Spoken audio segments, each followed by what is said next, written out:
This is a model showing you the parts of the inner ear. So over on the right you have the vestibule, and this is the semicircular ducts and canals. You have the anterior, lateral, and posterior ducts. If you look at the base of each of these ducts, you have this swollen area that's called the ampulla region. In this area, this is called the vestibule region, and you have the utricle and saccule. This little thing hanging off, it's not shown in your lab manual. This is called the endolymphatic sac.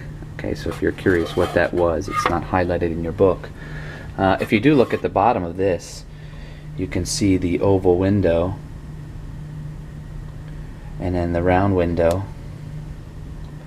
Those are structures that you'll be hearing about in lecture, and that's where actually the sound waves travel into. And when you look at this looks like a snail. It's called the cochlear organ, and that's where your hearing apparatus is. And you can see on the back of that the cochlear nerve, which is ultimately going to combine with this vestibular nerves, forming the vestibular cochlear nerve.